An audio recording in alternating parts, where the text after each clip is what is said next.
Assalamualaikum warahmatullahi wabarakatuh. Saya Nengira Yuyanti, mahasiswi Latansa Masiro semester 6. Di video kali ini saya akan menjelaskan tentang audit. Di sini saya akan menjelaskan audit kepada adik saya. Kenapa saya lebih memilih adik saya sebagai narasumber?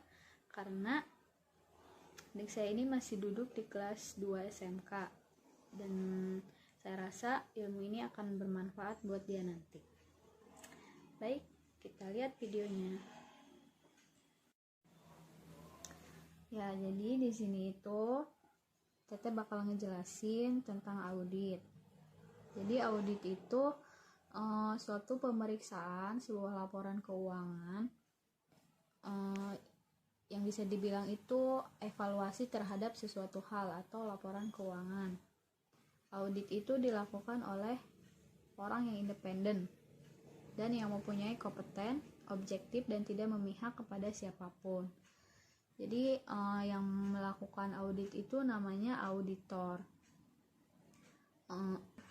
Kenapa perusahaan harus diaudit?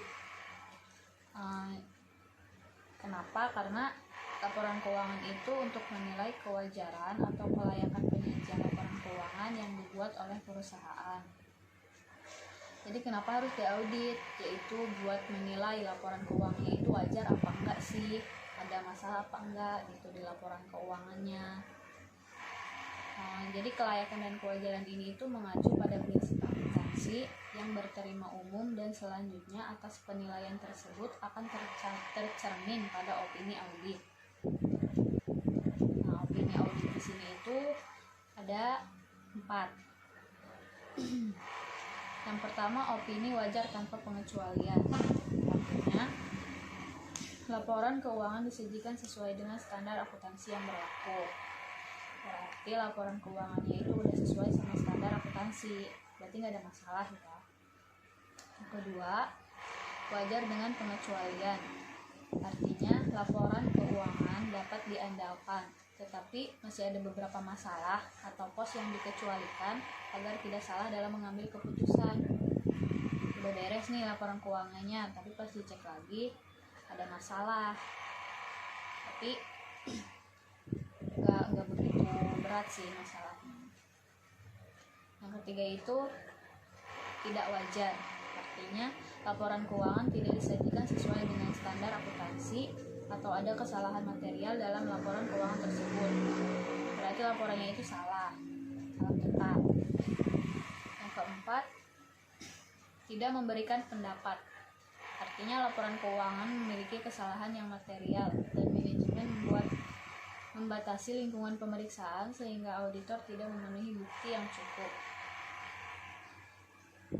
Nah, itu jenis opini audit. Cara mengauditnya itu kayak gimana? Caranya itu yang pertama harus menerima perikatan audit. Maksudnya kesepakatan dari dua belah pihak, perusahaan sama si auditor. Auditor itu kan yang mau mengaudit ya, namanya auditor. Yang kedua itu perencanaan proses audit. Jadi habis melakukan perikatan atau kesepakatan, selanjutnya itu merencanakan proses audit. Seorang auditor harus melakukan beberapa kegiatan seperti memahami bisnis dan industri klien. Jadi sebelum mengaudit harus paham betul si perusahaan yang mau diaudit itu perusahaan apa, kayak gimana gitu. Terus yang ketiga itu pelaksanaan pengujian audit. Di tahap ini auditor akan melakukan pengujian analitik, pengujian pengendalian, dan pengujian substantif. Pengujian analitik itu dilakukan auditor dengan mempelajari data-data dan informasi bisnis klien. Jadi analitik itu lebih ke memeriksa datanya. Kalau pengujian pengendalian itu prosedur audit untuk melakukan verifikasi pengendalian internal klien. Kalau pengujian substantif itu prosedur audit untuk menemukan kesalahan yang langsung memberikan pengaruh pada laporan keuangan. Tahapan yang ketiga itu pelaporan audit. Laporan audit itu hasil dari pekerjaan audit yang udah dikerjakan. Jadi udah dikerjain tuh auditnya, dilaporkan. Dan auditor di sini juga ada jenisnya. Yang pertama itu auditor independen. Jadi auditor independen itu seorang auditor yang profesional yang memberikan jasa kepada masyarakat luas, terutama pada bidang audit terhadap laporan keuangan yang dibuat oleh para kliennya. Dan yang kedua itu auditor intern. Jadi auditor intern itu seorang auditor yang bekerja dalam suatu organisasi, baik dalam organisasi bisnis, milik negara maupun milik swasta. Dan yang ketiga atau yang terakhir itu auditor pemerintah. Auditor pemerintah itu seorang auditor yang bekerja pada instansi pemerintah yang mempunyai tugas pokok melakukan pengauditan terhadap pertanggungjawaban keuangan yang disajikan oleh berbagai unit organisasi atau entitas pemerintah atau pertanggungjawaban keuangan yang disajikan untuk pemerintah.